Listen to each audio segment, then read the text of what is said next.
օրհնյալ երաշխիք, իմ սեր Հիսուս, այս խորհուրդը ինչ քաղցր է հոգույս, փրկության ժառանգ Տերոջն եմ ես, իր արյունով սրբված մեղքերս, պիտի պատմեմ ինչ շունչս վերջին, ու երգեմ սերնան որ իմ փրկչին, պիտի պատմեմ ինչ շունչս վերջին, ու երգեմ սերնան որ իմ փրկչին.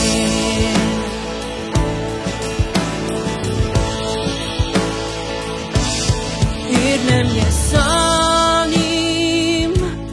դեր և վարքա,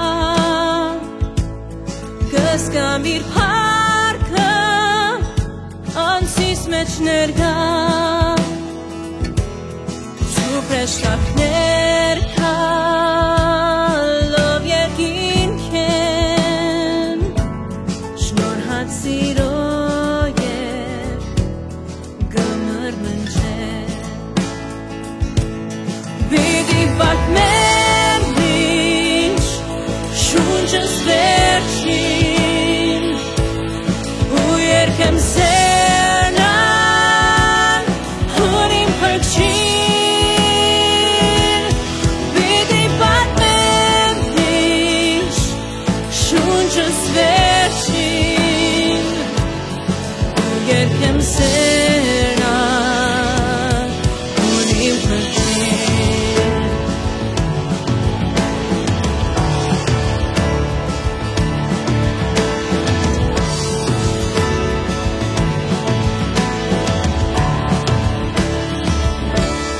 Ազիզ հանձնած եմ անոր փասկած, ուժ երջանիկ եմ անվախ անգասկած, իր բարությամբ է լեցուն հոգիս, միակ իր սերը նյութ է երգիս. Պիտի պատմեմ ինչ շունչս վերջին, ու երգեմ սերնան որ իմ փրկչին, պիտի պատմեմ ինչ շունչս վերջին, ու երգեմ սերնան որ իմ փրկչին, երգեմ սերնան որ իմ փրկչին, երգեմ սերնան որ իմ փրկչին.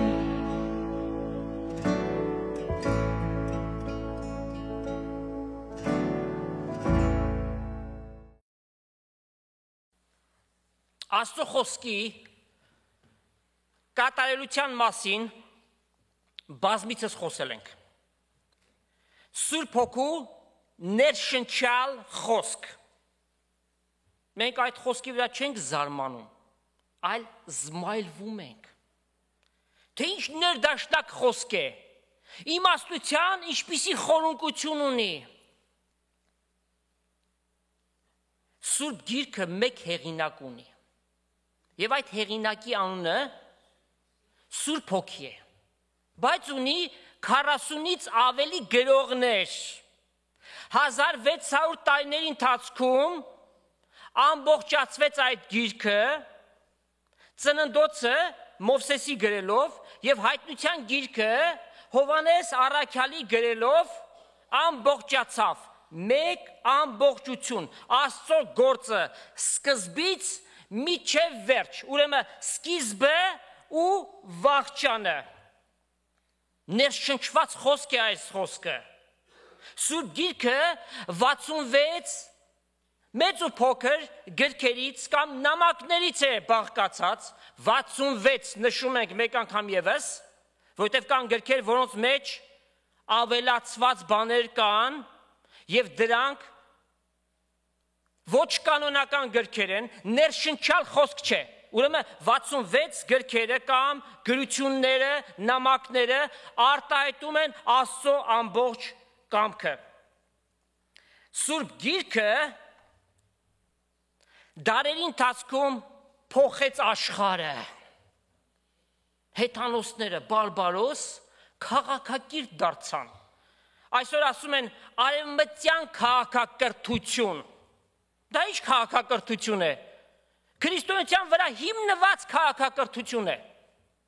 Թեև վերջին ժամանակներում աստվածային դրված օրենքները խախտվեցին, որտեղ աշխարհը գնում է լիբերալիզմի, այսինքն ազատակամության ճանապարհով եւ բարոյական բոլոր օրենքները խախտվեցին։ Եթե հակադրության մեջ դնենք եւ տեսնենք իսլամը նրանց ունեցած այդ գրքույկը, սուտ գրությունների Ղուրանը, ինչպես ճակերտների մեջ դաստիարակեցին այդ ժողովրդին, բիրտ, մարդասպան, մարդու գլուխ կտրող, այդպիսին էր, որտեղ այդ հոգին այդպես են ներշնչում։ Սուրբ Գիրքը նաև գիտական գիրք է, քիչ հետո որոշ օրինակներ էլ կշոշափենք։ Սուրբ Գիրքը սիրելիներ նաև պատմական գիրք է։ Ազգերի ամբողջ պատմությունն է գրված եւ նաև նրա մեջ դրված է 7 ժամանակաշրջանները մարդկային պատմության, որ միայն Սուրբ Գրքի մեջ կա։ Պատմական որևէ գրքի մեջ այն չես գտնի։ Մենք ժամանակին սրանք սերտել ենք, միայն թվենք եւ անցնենք։ Եդեմական շրջանը, անմեղության շրջաններ, խղճի շրջանը, նախաջրհեղեղյան շրջան, նաև հետ ջրհեղեղյան շրջանը կամ մարդկային կառավարման բաբելոնյան շրջանը, նահապետական օրենքի շրջան, շնորհքի շրջան, որի մեջ մենք գտնվում ենք, եւ նաև գալիք հազարամյա թագավորության շրջան։ Նաև Սուրբ Գիրքը ներկայացնում է Աստծո կատարածը, նաև այն ինչ որ ներկայիս է կատարվում եւ ապագային միջև վախճանը։ Այն սկսվում է ծննդոց գրքով եւ ավարտվում է հայտնությամբ։ Ուրեմն պիտի քննարկենք այս գեղեցիկ համատությունները, որ Սուրբ Գիրքը մեզ է տալիս։ Սկիզբը եւ վախճանը։ Ծննդոց գրքի մեջ գրված եւ հայտնության գրքի մեջ գրվածները մենք պիտի համադրենք եւ տեսնենք թե ինչ է դուրս գալիս։ Ծննդոց առաջի գլուխ առաջի համար սկզբից Աստված երկինքն ու երկիրը ստեղծեց։ Սպառիչ խոսք է սա թե ոչ։ Հավատացողի համար այո, բայց կարող ենք ասել դասական անհավատություն է, կլասիկ։ Երբ որ փնտրում են այս տեսանելի բաները մեկնաբանեն ոչ Աստծո ստեղծիչ լինելով, այսինքն ինչպես դրանք մեջտեղ եկան։ Հռոմեացիս առաջի գլխում Romans 19-ից 23 համարներում կարդում ենք. Վասնզի ինչ որ Աստծո մասին պետք է գիտենալ, իրենց մեջ հայտնի է, որովհետև Աստված նրանց հայտնեց։ Աստված մարդուն հայտնել է, բանականություն է տվել, որ տեսանելի բաներով հասկանան, որ այս ամենի ետևում ստեղծիչ կա։ Քանզի աներևույթ բաները աշխարհի սկզբից ստեղծվածներով կիմացվեն, լեռները, օվկիանոսները, դաշտերը, աստղերը, մարդիկ պետք է դիտեն եւ իմանան, որ ստեղծիչ կա։ Կիմացվին իր մշտնջենավոր զորությունն ու աստվածությունը, որպեսզի անպատասխանի մնան։ Թեև իրենք Աստծուն կճանչնային, բայց Աստծո պես չփառավորեցին, կամ շնորհակալ չեղան, հապա իրենց խորհուրդների մեջ ունայնացան եւ սրտերին անմտությունով խավարեց։ Պարզ է, եթե Աստծով չեն լուսավորվում, այս աշխարհի իմաստությունը, որ ունայն է, փուչ է։ Իրենք իմաստուն են ասեցին եւ հիմարացան եւ անեղծ Աստծո փառքը փոխեցին, նմանեցնելով եղծանելի մարդու թրջունների, չոր քոտանիների, սողունների պատկերին։ Եվ որքան ազգեր կան միջև այսօր այդ կուրքերը իրենց մեջ է,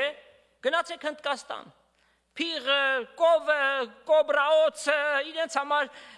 պաշտամունքի առարկաներ են, աստվածներ են իրենց համար։ Մարդ արարածը փնտրում է, որ պատասխանը տա այս ամենի։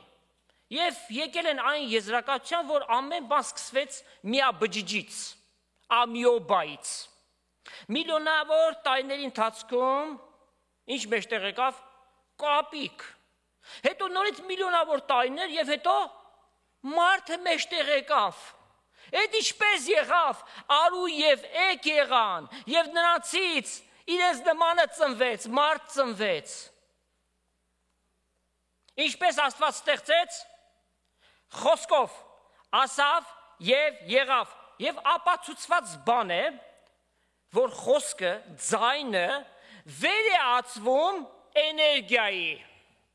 Եվ էներգիան կարող է վերածվել նյութի։ Մնացածը արդեն Աստծո ամենակարողությունն է։ Երկիրը օդի մեջ կախված է։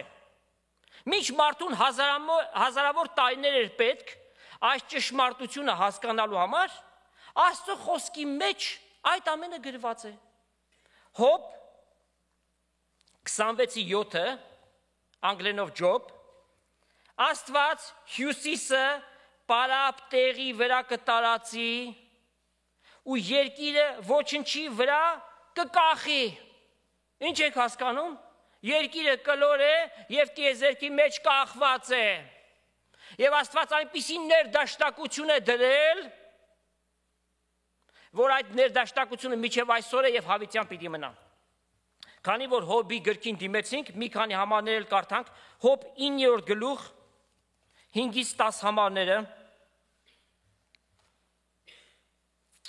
Անիկա, այսինքն Աստված լեռները կտեղափոխի ու նրանք չգիտեն։ Իր բարկությունով զանոն կտապալ է։ Երկիրը իր տեղից կշարժի ու նրա սյուները կդողան։ Ինքը ամենակալ ինչ կուզի կանի։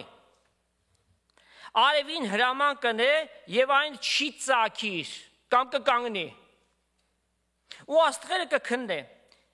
Ինքը մենակը երկինքը կտարածե ու ծովու ալիքների վրա կքայլե։ Եվ Աստծո օքին ջրերի վրա եւ Տեր Հիսուս ջրի վրայից քայլելով նա ստեղծեց արջը, մեծ արջի համաստեղությունը, հայկը, որ Օրիոնն է, ու բազմաստեղը, ու հարավի շտեմարանները, անիկա անքննելի մեծ գործեր ու անթիվ սկանչելիքներ արավ։ Հավատացողի համար սա օրհնության խոսք է, չհավատացողի համար հակառակություն է։ Հոբ 36:32-ը Աստված իր ափով կայծակն է ծածկում ու հրամայում է, որ նշակերտին զարնի, թիրախին, եւ ինչպիսի էներգիա է պարպվում, երբ որ կայծակը հարվածում է։ Առանց Աստծո կամքի ոչինչ տեղի չի ունենում։ Աստծո թույլատրելի կամքի մեջ է ամեն բան։ Սաղմոս 104:5-ում ասում է. Աստված հաստատեց երկիրը, որպիսի հավիտյանս հավիտենից չխախտվի։ Վերջացավ։ Ամփոփված խոսք։ Ամբողջ տիեզերքը սիրելներ Աստծո խոսքով պահված է։ Հովհաննես առաքյալը, որ հայտնության գիրքը գրեց, 21-րդ գլուխ եւ առաջի համարում գրում է հետեւյալը. Revelation, ահա նոր երկինք ու նոր երկիր տեսա, քանզի առաջի երկինքը ու երկիրը անցան։ Առաջվա երկինքը ինչ է սա իրենից ներկայացնում։ Մենք ներկայիս գտնում ենք այդ ժամանակի մեջ եւ առաջվան երկինքը իրենից ներկայացնում է առաջի եւ երկրորդ երկինքները։ Առաջինը միջև օզոնային շերտն է, մոտավորապես 100 կիլոմետր, որից հետո սկսում է երկրորդ երկինքը, աստղային շրջանը, միջև Աստծո թագավորություն, միջև երրորդ երկինք։ Եվ քանի որ սատանայի հրեշտակները, պիղծ ոգիները,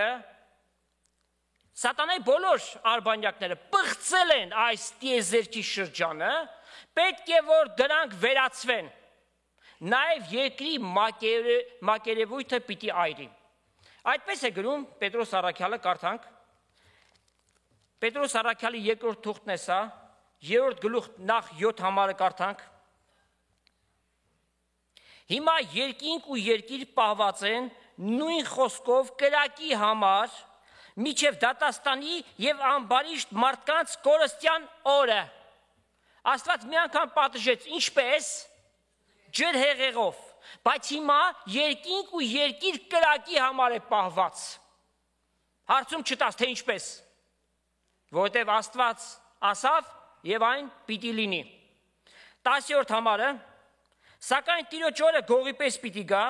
այն ատեն երկինք սաստիկ շառաչյունով պիտի անցնի և տարերքները բռնկած պիտի լուծվին,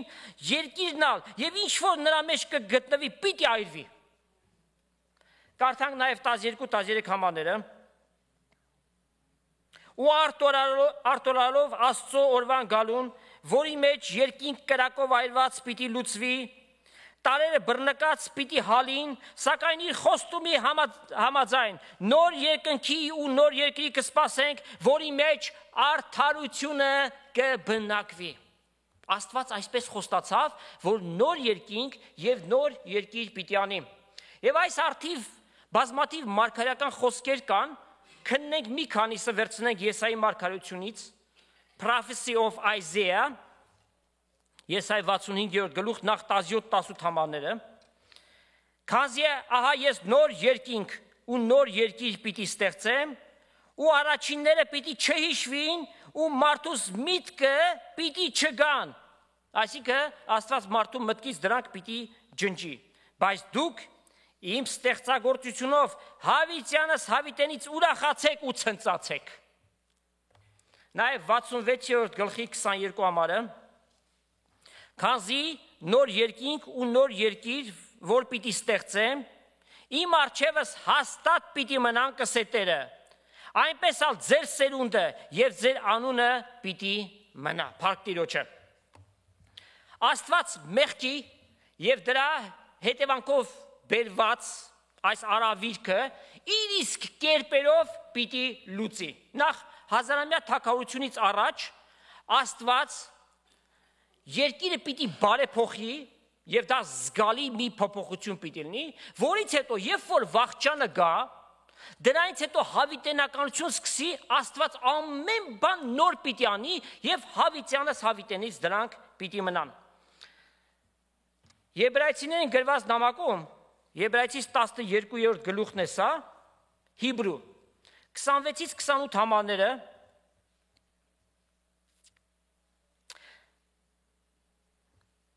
նրա ձայնը Աստծո ձայնը, այն ատեն երկիրը շարժեց եւ հիմա խոստացել է եւ կսե. նորից պիտի շարժեմ, ոչ միայն երկիրը, հապա նաեւ երկինքը։ Եվ այն նորից բառը ցույց է տալիս, թե շարժված բաները պիտի շարժվեն ու փոխվին, որպիսի անշարժ բաները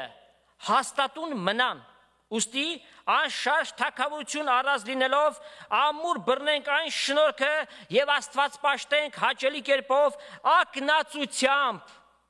Այսինքն ակնածությունը ինչ է նշանակում։ Աստծո առջև լրջությամբ Աստված պաշտենք,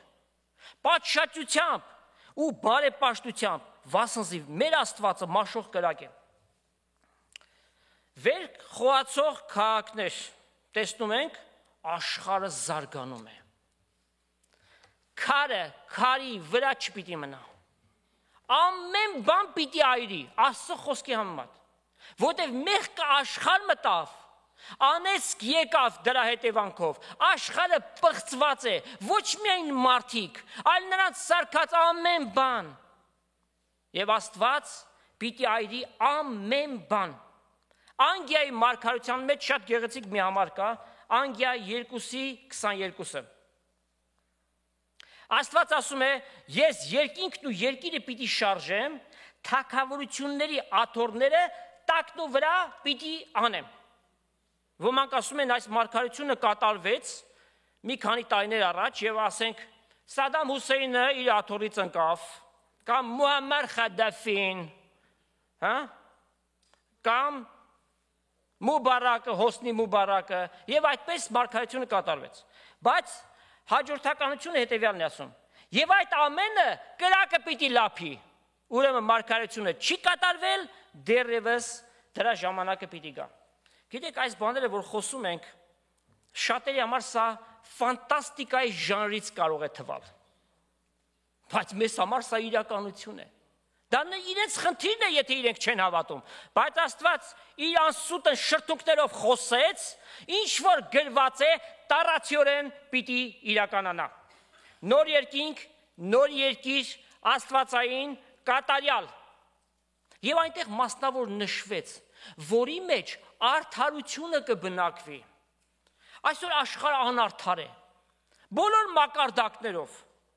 Ամեն ինչի մեջ անարդարություն կա, ամենուրեք անարդարություն կա, եւ որի հետևանքով մարդկային տանջանք կա, human suffering։ Հաճախ հարց են տալի, ինչու է այսպես։ Որտեւ աշխարհը անարդար է, որտեւ մեղքի հետևանքն է կրում։ Բայց նոր երկինք ու նոր երկիր, որի մեջ արդարությունը կբնակվի։ Երևակայություն։ Ոչ, 100%-անոց իրականություն։ Աստված է խոստանում իր խոստումները այո եւ ամեն են։ Երկրորդ համեմատականը, որ պիտի տեսնենք, սկզբի եւ վախճանի հետեւյալն է։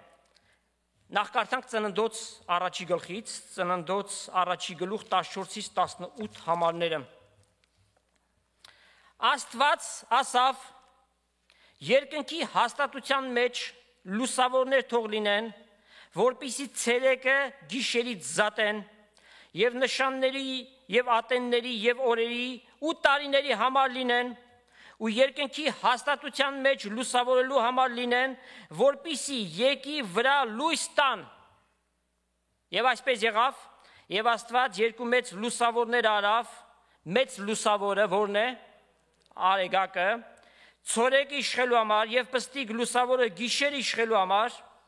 աստղերն էլ արավ, եւ Աստված երկնքի հաստատության մեջ դրեց զանոնք, որպիսի եկի վրա լույս տան, եւ ցերեկվա ու գիշերվան իշխեն եւ լույսը խավարից զատեն, Աստված տեսավ, որ բարի են։ Արևը, լուսինը, աստղերը շատ կարևոր ներկայություն։ Մանավանդ արևի, արեգակի գոյությունը շատ կարևոր է, առանց որի երկրի վրա մարդկային կյանք չի կարող գոյատևել, ոչ կենդանական, ոչ էլ բուսական կյանք։ Արևը լուսավորում է եւ ջերմություն է տալիս։ Պատկերացեք, արևը վերցվի հիմա, ինչ տեղի կունենա, երկիր մոլորակը թանձր խավարի մեջ կընկղվի։ Ուրեմն Աստված մասնավոր ստեղծեց արևը, որպիսի լույս տա եւ կյանք լինի երկրի վրա։ Թեև մենք ասում ենք, արևը ծագում է, արևը մայր է մտնում, չէ՞, զենիթում է հայտնվում եւ ոմանց մոտ այն տպավորությունը կա, որ արևը երկրի շուրջը պտտվում է, բայց իրականության մեջ երկիր մոլորակն է արեգակի շուրջը պտտվում։ Սաղմոս 104:19-ում այսպես են կարդում. ժամանակների համար լուսինը հաստատեց, արեգակը իր մայր մտնելու ժամանակը գիտի։ Աստված այնպիսի օրենքներ հաստատեց, որ անգամ գիտակցություն չունեցող արևը, լուսինը գիտեն իրենց ժամանակը։ Արևի դերը անփոխարինելի է, հա, թվում, որտև պիտի գա վախճանը, այլևս արևի ու լուսնի պետքություն չկա։ Հայտնություն 21:23։ Քաղաքը Վերին Երուսաղեմը արևի եւ լուսնի պետք չունի, որ այն լուսավորեն, վասնզի Աստծո փառքը այն կլուսավորի եւ նրա ճրագը գառնուկն է։ Աշխարհի սկզբից առաջ մորթված գառնուկը Հիսուս Քրիստոս մարդկության փրկիչը։ Տեր Հիսուսի ծննդյան կապակցությամբ բազմաթիվ մարգարեական խոսքեր կան։ Եսայի մարգարություն գնացեք, որքան ասեք կգտնեք, նաև Ղուկասու առաջի գլուխ 78 համարում կարդում ենք այս մարգարեական խոսքը, որ Զաքարիայի կողմից եղավ։ Ով էր Զաքարիան? Հովանես Մկրտիչի հայրը։ Մեր Աստծո գթած ողորմության համար ծագող արեգակը, ով է այդ արեգակը? Հիսուս Քրիստոս։ Մեզ վերևից այցելության եկավ խավարի եւ ստվերի մեջ նստողներին լույս տալու եւ մեր ոտքերը խաղության ճամփի մեջ շտկելու։ Այո, թեև արեգակը կա եւ լուսավորում է այս աշխարհը, բայց հոգեվորապես այս աշխարհը խավար է եւ դրա համար Տեր Հիսուս արեգակն արդար հայտնվեց երկրի վրա, որ խավարած սրտերը լուսավորի։ Հովանես առաքյալը հիանալի ձևով ներկայացնում է ճշմարիտ լույսին, Հովանու ավետանի հենց առաջի գլխում, եւ այդ լույս բառը քննեք տեսեք մեծատառով է գրված։ Հովանու առաջի գլուխ 4-5 համարները կյանքը նրանով էր, ումով Հիսուսով, եւ կյանքը մարդկանց լույսն էր, եւ լույսը խավարի մեջ կլուսավորեր, եւ մարդիկ չճանաչեցին։ Այդ լույսը չճանաչեցին, նախընտրեցին խավարի մեջ մնալ։ Հովանես Մկրտիչը ինքը չէր այդ լույսը, բայց եկավ որպեսզի լույսի համար վկայի, եւ նաեւ 9 համարը։ Ճշմարիտ լույսը նա է, որ աշխարհ եկող բոլոր մարդկանց կլուսավորի։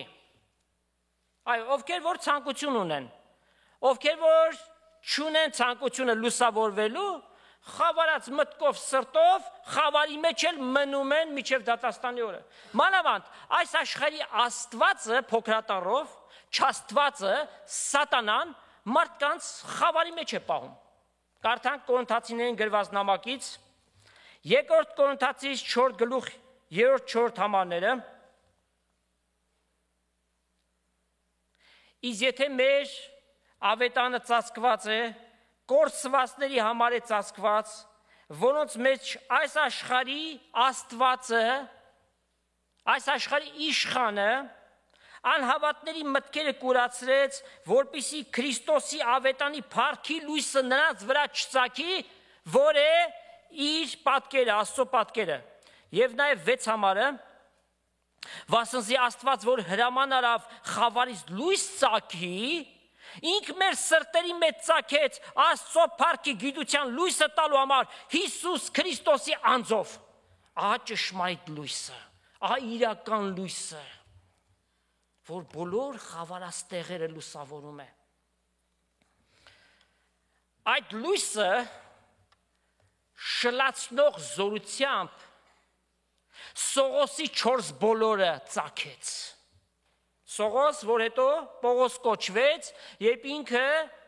Դամասկոսի ճանապարհին էր քրիստոնյաներին բռնելու, ձերբակալելու, բերելու, դատելու եւ նրանց սպանելու համար, 3 օր այդ լույսից կուրացած վիճակի մեջ գտնվեց Պողոս առաքյալը։ Յուրահատուկ մի փորձառություն ունեցավ։ Մեկ այլ կարգի ցնցիչ փորձառություն ունեցավ Հովանես առաքյալը Պատմոս կղզում։ Աքսորված էր այնտեղ եւ Աստված նրան այնտեղ գրել տվեց հայտնության գիրքը։ Կարդում ենք հայտնության գրքի առաջի գլխից, պատկերացեք, 3.5 տարի Տեր Հիսուսի հետ քայլեց Հովանես առաքյալը։ Քննեք եւ տեսեք ավետարանները, որտեղ որ Հիսուս գնում էր, Հովանես առաքյալը այնտեղ էր։ Նրա հետ ճաշում էր եւ Տեր Հիսուս Հովանես առաքյալին շատ էր սիրում։ Հովանեսը հետեւյալն է գրում հայտնության առաջի գլխում 14-ից 19 համարներ։ Եվ բնութագրում է Տեր Հիսուսին հետեւյալ կերպ. իր գլուխը եւ մազերը բրդի ու ձյունի պես ջերմակ էին եւ իր աչքերը կրակի բոցի պես իր ոտքերը ոսկե պղնձի նման որպես թե հնոցի մեջ կրակ դարձած եւ իր ձայնը շատ ջրերի ձայնի պես եւ իր այդ ձեռքի մեջ 7 աստղ ուներ եւ իր բերանից սրած երկ բերան սուրկելներ եւ իր երեսը արևի պես էր որի զորությունով կփայլի երբ տեսա նրան իր ոտքը ընկավ մեռելի պես իր աջ ձեռքին վրաց դրեց ու ասավ մի վախեցիր ես եմ առաջինն ու վերջինը ես կենթանի եմ եւ ես եմ նա եմ որ մեռա եւ ահա կենթանի եմ հավիտյանս հավիտենից եւ ես ունեմ մահվան ու դժոխքին բանալիները ուստի գրե ինչ որ կտեսնես զայն որ կա եւ զայն որ ետքը պիտի լինի եւ Հովհաննես առաքյալը գրեց նոր երկինք եւ նոր երկիր ոմանց մտքում Տեր Հիսուս հետևյալ կերպ է ծառայի կերպարանքով այնպես ինչպես որ ֆիլմերի մեջ նրան ներկայացնում են որ ինչպես ուզեցին իր հետ վարվեցին չարչարանքով փշեպսակ նրա գլուխը դնելով խաչը հանելով սպանեցին ինչ խեղճ վիճակի մեջ էր Հիսուս Հովհաննես առաքյալը փառքի մեջ տեսավ Տեր Հիսուսին Եվ ոմանք հանդգնում են, որ ասեն, Հիսուս հաճախ մեզ այցելություն է անում, նստում խոսում ենք, խորհուրդներ է մեզ տալիս։ Եվ այսպիսիները խաբված են սատանայից, եւ մոռացել են այն խոսքը, որ գրված է, որ սատանան լուսավոր հրեշտակի նման կարող է հայտնվել։ Սատանան մոլորության հոգին է։ Հիսուսի հետ հանդիպում են երես առ երես։ Հովհաննես առաքյալը ասում է մեռելի նման գետին ընկա իր սիրելի վարդապետներ ում հետ 3.5 տարի քայլեց ուզում ես Հիսուսի հետ հանդիպես բացի սուրբ գիրքը ծննդոց առաջի գլուխից մինչև հայտնության 22-րդ գլուխը ամեն էջի վրա Տեր Հիսուսին կհանդիպես եթե ցանկություն ունես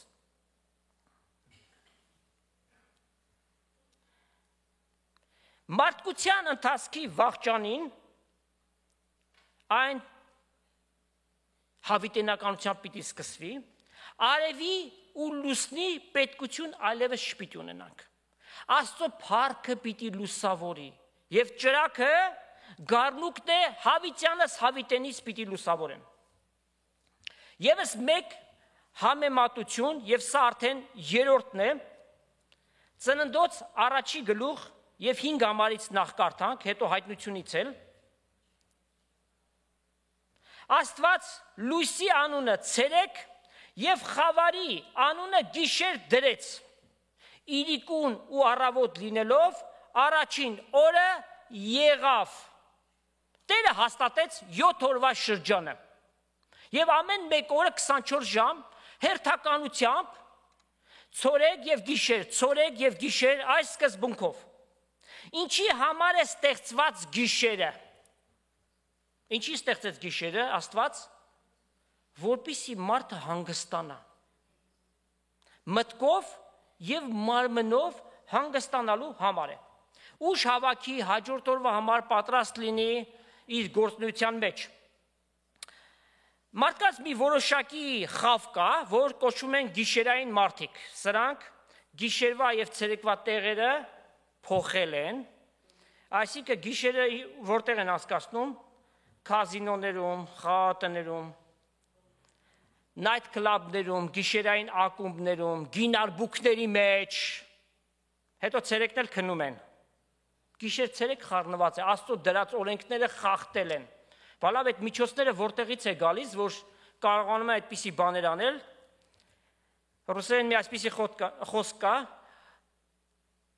Работа идет, контора пишет։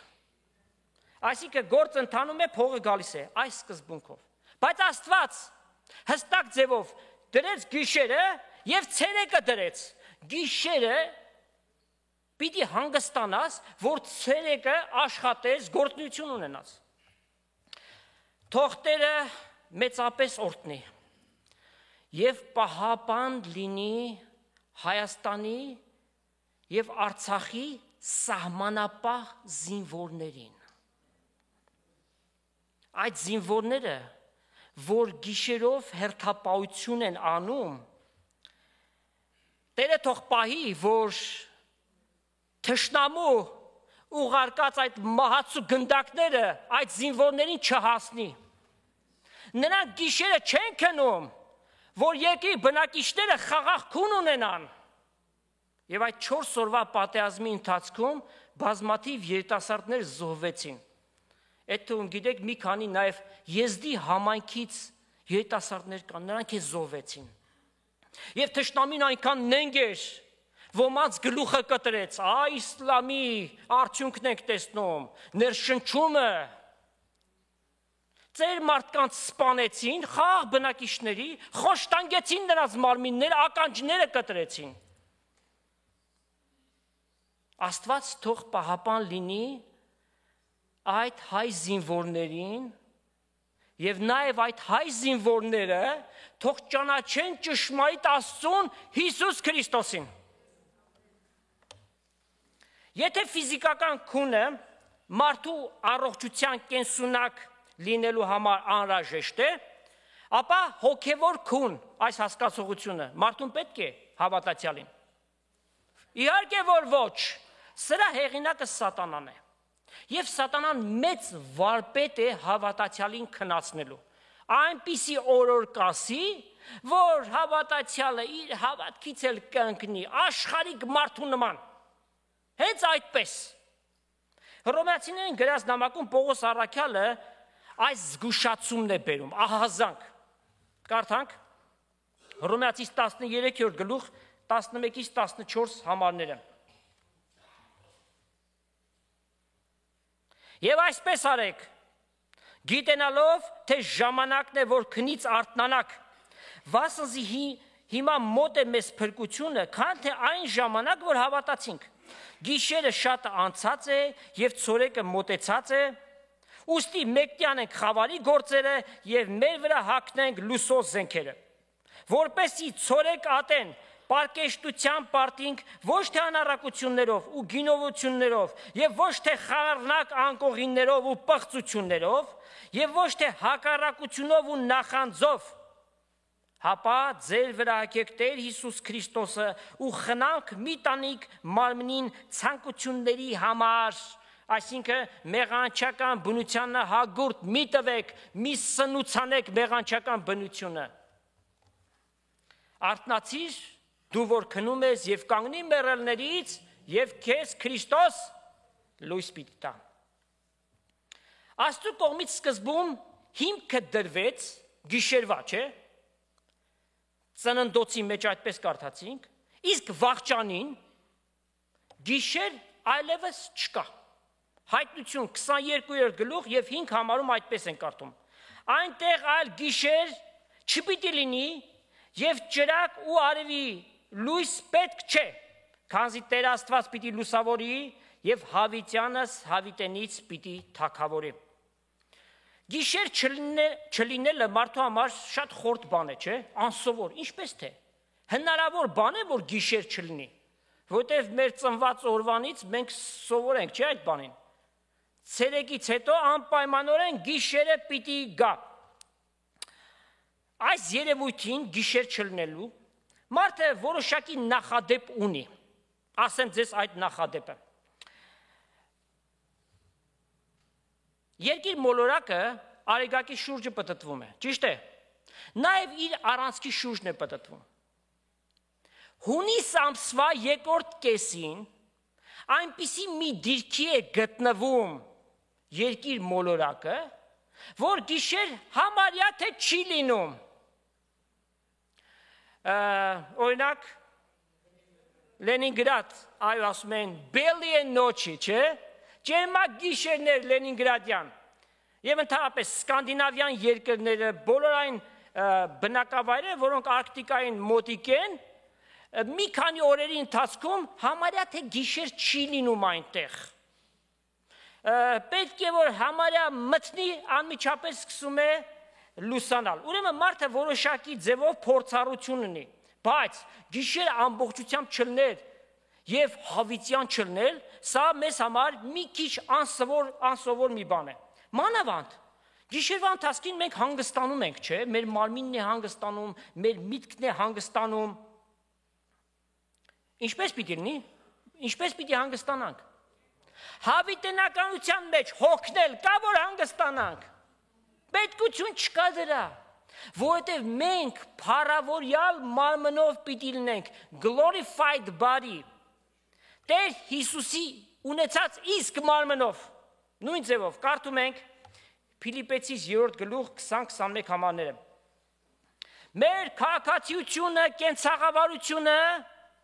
երկինքն է, որտեղից սպասում ենք Փրկչին Տեր Հիսուս Քրիստոսին, որ ինչ պիտի անի, որ պիտի նորոգի մեր խոնար մարմինը իր փառավոր մարմնին կերպարանակից անելու այն զորությունով, որով Աստված նրան մեռելներից հարուցանեց։ Եվ այս կերպարանակիցը միայն արտաքին կերպարանքը չէ, այլ նաև ներքին էությունն է։ Այն ժամանակ ուտելը պիտի լինի ոչ թե պահանջ, այլ հաճույք։ Եվ մեկ ակնթարթի մեջ մենք կարող ենք տեղաշարժվել Աստծո հրամանով Տերը ուր որոզի մենք կարող ենք գնալ։ Այսինքն պիտի գործի երկնային օրենքները։ Սկզբի եւ վախճանի 4-րդ հետաքրքիր համատականը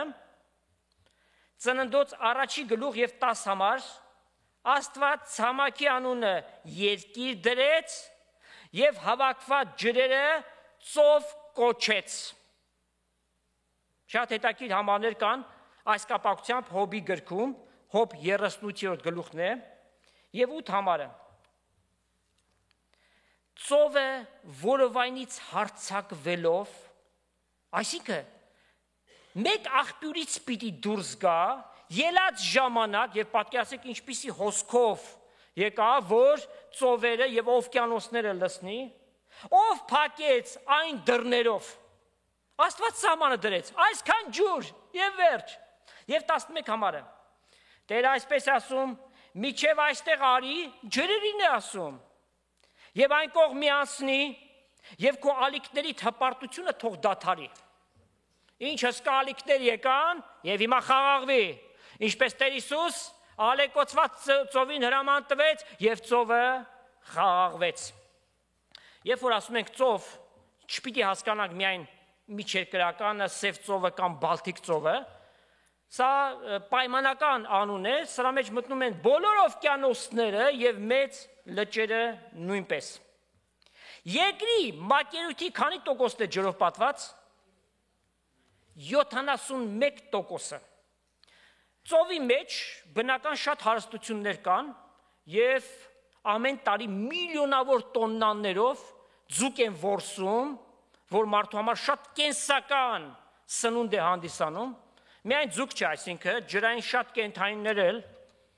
ասենք շրիմփ, լոբստեր, ուտ ոտնանի, ովքեր են ուտում։ Շատ ազգեր կան, որ մանավանդ Արևելյան Ասիայի շատ երկրներում ջրի մեջ ինչ որ աճում է ուտում են։ Ամեն բան։ Ուրեմն կենսական է, չէ՞, ծովի գոյությունը շատ պետքական է մարդու համար։ Եվ անփոխարինելի է թվում։ Հատուկ նավեր կան, որոնց վրա ձկի մշակման գործաններ կան։ Տեղի վրա այդ ձուկը պահածոյացնում են։ Տեսնում եք, որքան օգտակարություն կա օվկիանոսից վերցնելու։ Իսկ նավթը, որ ծովի մեջ խորը փորում են եւ ստանում են այդ նավթը սև ոսկին, հա, որքան պետքություն կա դրա, եւ պիտի ասենք այդ արաբական երկրները, այդում նաեւ Ադրբեջանը, հենց այդ նավթի միջոցով է որ գոյություն ունեն այսօր։ Համաշխարհային տնտեսությունը առանց նավթի կդադարի գոյություն ունենալուց։ Եվ այս ամենի հետ մեկտեղ հանկարծ կարդում ենք, որ Աստված ապագային, վաղճանին պլանավորել է, իր ծրագրի մեջ է, որ օվկիանոսները, ծովերը, լճերը պիտի անհետանան։ Ինչպես կարող է դա լինել։ Հայտնություն 21-րդ գլուխ առաջի համար։ Նոր երկինք եւ նոր երկիր տեսա, վասնզի առաջին երկինքը ու երկիր անցան եւ այլևս ծով չկա։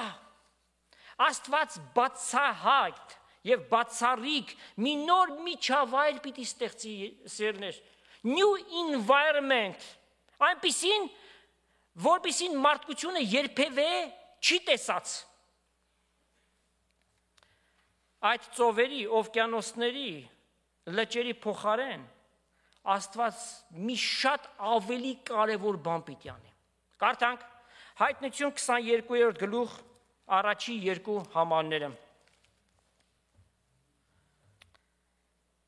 Հովհաննես առաքյալի վկայությունն է. Ինձ կյանքի ջրի գետը ցույց տվեց, ակնվանի պես պայծառ, որ Աստծու գառնուկին աթոռից կելներ, այն քաղաքին հրապարակի մեջ եւ այն գետին մեկ կողմեն եւ մյուս կողմից կենա ծառը կար, որ 12 կերպ պտուղ կբերեր եւ ամեն ամիս իր պտուղը կտար։ Երկրի վրա գոյություն ունեցող գետերից որևէ մեկը այս գետի նման չէ, սա եզակի է։ Գետերը, երբ որ հոսում են, որտեղ են թափվում, ծովերի մեջ, չէ, սա կոչվում է ջրային շրջապտույտ կամ hydrological cycle-ը կոչվում։ Այդպես է օրենքը դրված երկրի վրա։ Բայց այս գետը այս օրենքին չի ենթարկվում։ Ակնվանի պես պայծառ։ Ինչ է սա։ Հունարեն բնագրում, երբ որ թարգմանությունն են կարդում, թափանցիկ բյուրեղ, քրիստալի նման մաքրությամբ եւ այն պիտի հոսի Աստծո գահից եւ մարդկանց մշտապես պիտի սնուցանի։ Ինչով։ Սննդով, ոչ կյանքով։ Կյանքի գետ է սա։ Մշտապես պիտի սնուցանվենք այս կյանքի գետով։ Նաև Հայտնություն 21-րդ գլուխ եւ 6 համարում ենք կարդում։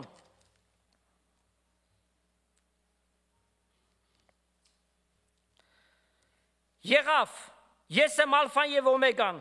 սկիզբն ու վաղճանը, Տեր Հիսուս վկայում է իր համար։ Ես ծարավին ջրի պիտի տամ, կենաց ջրի աղբյուրից։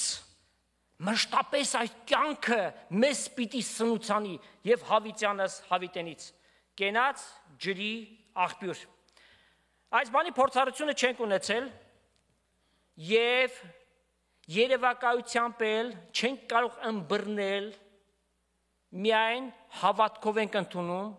անվերապահ հավատքով, որովհետև Աստծո խոսքն է, ճշմարտություն է, կատարյալ ճշմարտություն է, երկինք ու երկիր պիտի անցնի, բայց Աստծո խոսքից հովտ կամ նշանակետ չպիտի անցնի, ամեն բան իրականություն պիտի դառնա։ Հետևաբար, ինչ որ գրված է տառացիորեն, գործնականորեն, ամեն բաները իրականություն պիտի դառնան։ Ծննդոց գրքի եւ հայտնության մեջ 8 նման համատություններ կան։ Այսօրվա մեր քարոզախոսության ժամանակը միայն թույլ տվեց, որ դրանցից 4-ը քննարկենք։ Մնացած 4-ը, եթե միջև մյուս մեր հանդիպում Տեր Հիսուս չհայտնվի եւ հափշտակությունը տեղի չունենա, մենք քննության կդնենք հաջորդ 4 համատությունները։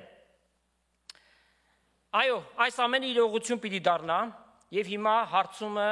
բոլոր նրանց է, ովքեր որ տեղյակ չեն այս բաներից, ասենք, որ իրականություն պիտի դառնա, եւ ամեն մարդ արարած, որ անմա հոգի է, հավիտենականություն պիտի մտնի։ Հիմա հարցումը հետեւյալն է. դու սիրելիս, այս ամբողջ խոսվածների մեջ բաժին ունես, դու պատկանում ես այս հավիտենականությանը։ Այս հավիտենականությունը կարող է պատկանել միայն այն անձիկ, ովքեր որ Քրիստոսով վերստին ծնունդ ունեն, այսինքն Հիսուս իրենց կյանքերի մեջ է։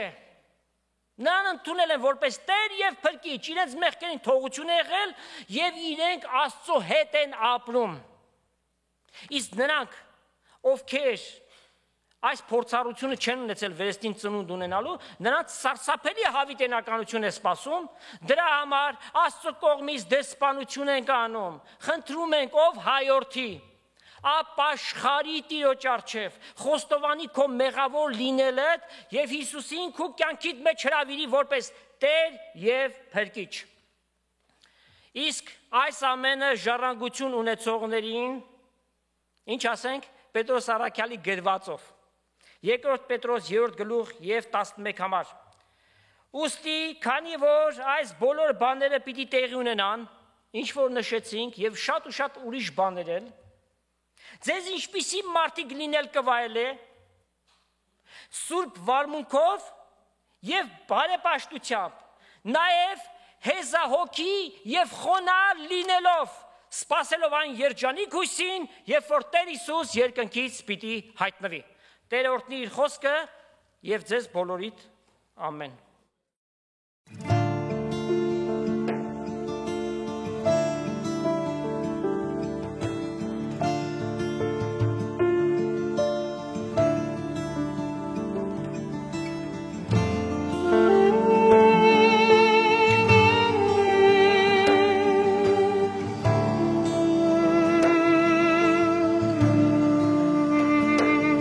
Երբ սիրտս պաղել էր և փերս ծանր էր, մեղքի խավարում էի կապվել, իմ մեղքերով եկա և խաչին ոտքն ընկա, և այնտեղից վրաս լույս ծագեց, խաչին մոտ ծագեց լույս արագոտ, ես գտա մեղքերից թողություն, ոգու քաղցր նայված, կյանքը ինձ պարգևած, և քեզանով է իմ փրկություն։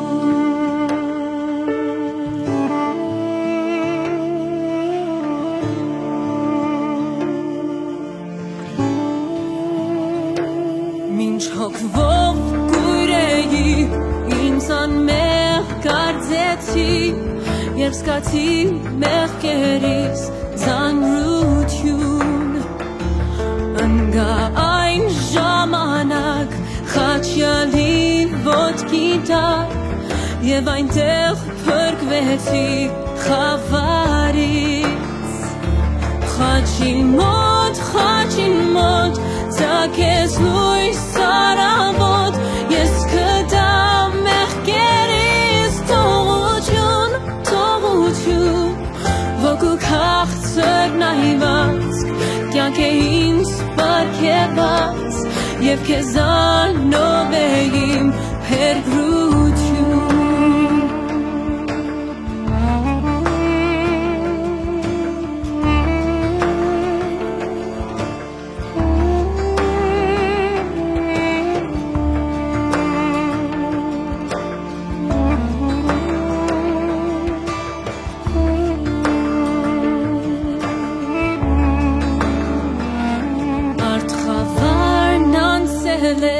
Սուրբ արև ձագել է, ես հիմա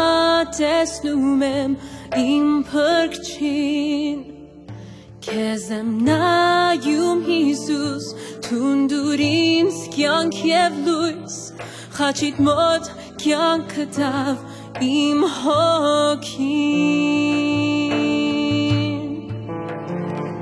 խաչին մոտ ծագեց լույս արագոտ, ես գտա մեղքերից թողություն, ոգու քաղցր նայված, կյանք է ինձ պարգևած,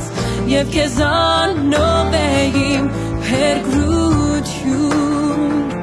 խաչին մոտ ծագեց լույս արագոտ, ես գտա մեղքերից թողություն,